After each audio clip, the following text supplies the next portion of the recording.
Welcome back to Sprague or Homestead. So today we're going to go over the 10 biggest myths about raising rabbits for meat. So some of these are going to pertain not just to raising meat rabbits, but just raising rabbits in general. So one of the biggest myths that we see, and I hear all the time from everybody, is you cannot touch baby rabbits, especially baby rabbits in the nest box, or mom will kill them. Now, this one has been around for a really long time, and I think part of it is way back when. I know my uncle was raising rabbits in the 80s, and he was one of the first people I ever heard this from. He cannot touch babies in the nest box, mom will kill them.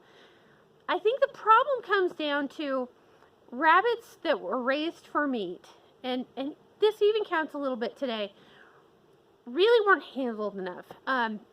If you're going to just stick your rabbits in some cages and only touch them about, when you're breeding them and when you're taking babies away, mom's not going to have a whole lot of trust for you. And will she kill those babies?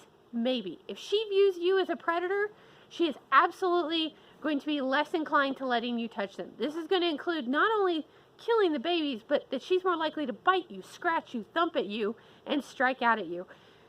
If you are handling your rabbits, even if it's just a pet here and there, you should at least be pulling them out once a month to get a good look at them for health reasons. If you're doing that, you're never going to have a problem. My does, right from day one, I go through the boxes, I pull out dead kits. You don't want nest box contamination. So we pull dead babies out. I'm looking at markings and some of my marked breeds right from the beginning. And my moms expect that. By the time the babies are coming out of the nest box, half the time the does are like holding onto the cage like, please just take them. Just take them. I'm done with the motherhood thing. They're bothering me all the time. Just take them. So I would absolutely call this one a myth. You can absolutely touch your babies right from the get-go. The key is just to make sure that you have handled mom and that mom does not see you as a threat. Our second myth is that rabbits don't live more than a couple of years. I saw this one the other day on a meat rabbit forum where the guy was saying he turns his does over every 4 litters because rabbits just don't live that long anyway. This is complete garbage. The reason why most rabbits don't live very long is because of improper care or improper housing. We have a rabbit right now, and he is not the oldest rabbit I've ever had, but Mr. Bruno is almost 7 years.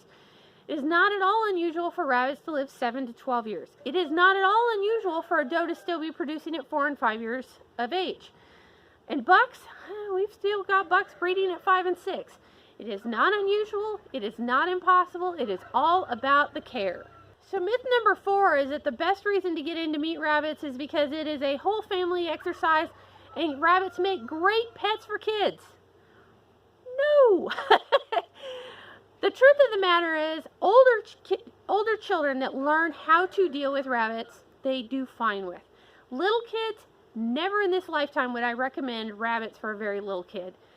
Kids tend to be very jumpy or very somewhat aggressive with their handling. It's just as kids learn their fine motor skills, they tend to be a little rougher with animals than adults and teenagers.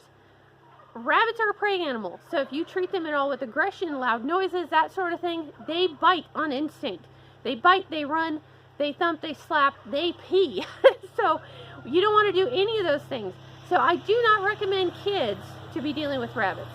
So this is one of my favorite myths. You can die of rabbit starvation, or what's called rabbit starvation, by eating rabbit meat regularly. So the term rabbit starvation actually came out of Europe during the World Wars, so World War I and World War II. What happened, especially, I've seen it several different ways, but the story that I have most commonly seen is it came out of Germany when there were food shortages, people were starving, but wild rabbits were in abundance. So what was happening is people were catching and eating wild rabbits. They were not eating anything else with them. And they were literally, even with full bellies of food, they were literally dying. The reason this happens is because rabbit is an extremely lean meat. We recommend it a lot for people who are not allowed to have red meat and that sort of thing because it's even leaner than chicken. If all you are going to do is eat meat and rabbit meat every day, will it kill you? Yes, but that can be said of anything. If all you want to do is eat chicken every single day, it's still going to kill you. The key is balance. We eat a lot of rabbit meat here. Kane and I are not dead. It's all about balance. There are vitamins and nutrients that are just missing in meat, and that goes for every single kind of meat. So if you are absolutely eating a well-balanced diet, you can eat rabbit every single day if you want. It's not a big deal, but balance is key. Our next big myth is that rabbits are so easy to care for, all you ever have to do is feed and water them. So by and large, that is about all rabbits need, is food and water every single day, except at least once a month, you should be pulling your rabbit out and actually giving them an overall health checkup. Rabbits are prey animals, so you don't really see illness until it is entirely too late. The other thing they'll need is at least quarterly, and some breeds more than that. They'll need their nails trimmed. You're going to need to watch their ears very closely for ear mites, especially in the spring is when we see them the most. Or if you've brought in new stock, you're going to want to watch for that. Of course, you're going to be pulling does out to breed. And if you're doing it the right way, you really need to pull your buck out before you even breed your doe, do a health exam. So, is it as simple as throwing food and water every day? Not really. There's a lot more that goes into it. By and large, it's going to be pretty easy every day, but there are other things that you need to take into consideration and make sure that you are taking them out and doing those health checks. The next biggest myth we see is that rabbits must have hay every single day or they'll die. This is one of my favorite myths because it is one of the most highly contested things I have ever seen in my life. You can go to a rabbit show, talk to 15 rabbit breeders, and every single one has a different opinion about it. Do they need it every day? No. According to veterinary science, they do not need hay every single day. As long as they are getting a well-balanced rabbit ration that contains at least 20% fiber, they do not have to have hay. With that said, a lot of your inferior feeds do not have 20% of fiber. So if you are feeding a feed that doesn't have 20%, you probably need to supplement with hay. Do you need to do it every day? Not necessarily. But you do need to do it several times a week. Make sure that they're getting all that fiber. We like to increase our fiber during molts. Even though we feed a 20% fiber feed, or when we mix our own, we're feeding a 20% plus fiber feed. I actually shoot for about 23% if I can do it. You still need to make sure that you've got that fiber. It helps prevent hairballs, which will happen during a molt, and it just keeps everything moving. And so that's kind of my answer. Do you need hay every day? Veterinary science says no. Our next myth is that rabbits have to have companions. We see this a lot, especially with people that are raising them for pets. Every house pet in the world, they seem to think they all need companions. This is not true. Look at rabbits in the wild and you will not see them hanging out together unless they're coming out of a litter together or breeding together. Rabbits are primarily a solitary animal. They just are. Colonies can be successful if you are colony raising, if you have enough square footage. But rabbits are also highly territorial. Most people don't understand that and they think it's just the bucks. Does actually tend to be more territorial than your males in this case. So while in theory the idea of having a companion sounds lovely, rabbits don't have to have it and we don't actually advise it. So here's another feeding myth for you, that rabbits have to have those little white salt spools and those little pink mineral spools. Again, veterinary science tells us this isn't the case as long as you are feeding a complete feed. If you are doing anything else, if you are feeding just hay, if you are feeding a really high vegetable or greens count, if you are custom blending your own feed, you may consider doing some supplementing with the little spools. I don't like them.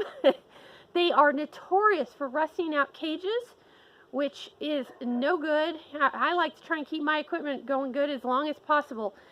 So they will rust out cages, and they tend to be a bacteria pit. Salt, not so much, because it's pretty hard for bacteria to flourish on salt. But the little pink mineral spools especially, can get pretty nasty in a hurry. Again, if you are doing something other than a complete feed, you probably need them. They do make a lot of them now. I've seen some of the smaller ones. You've got some of the companies that make rabbit toys that are actually putting little mineral blocks on them. If you want to go that route, that's fine. one of those bigger spools, even if you're only feeding grass hay, will take forever. And I guarantee you will get some corrosion on your cage wire before you actually get to the end of it.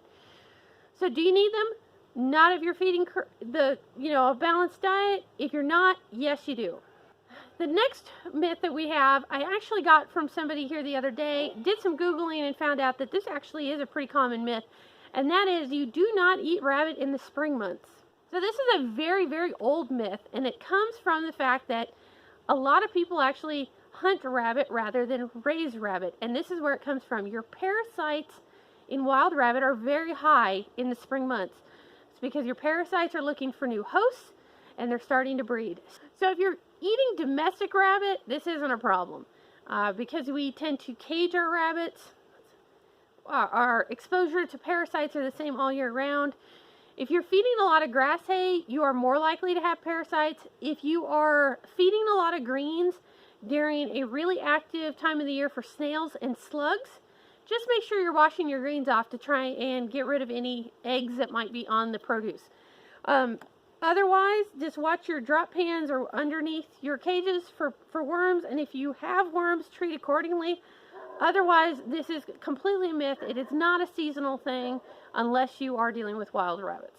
All right, our last big myth, and one that I have addressed in several different videos, is that anything with giant in the name makes the best meat rabbits. All right, so you probably already know my opinion on this. This is completely false, complete hooey, garbage, whatever you want to say. If you add a giant breed in, the only thing you're going to do is get bigger bone, and that is not what we're looking for in meat rabbits. We want a good meat conversion rate, so you're really looking for light and medium boned rabbits.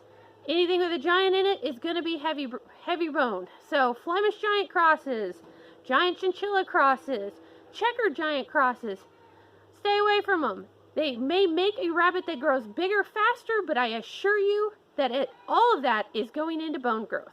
All right, so there you have it. Those are our top 10 raising meat rabbit myths. If you've got other questions or if you've heard a myth that you're not sure about, feel free to leave it down in the comment. I will get back to you.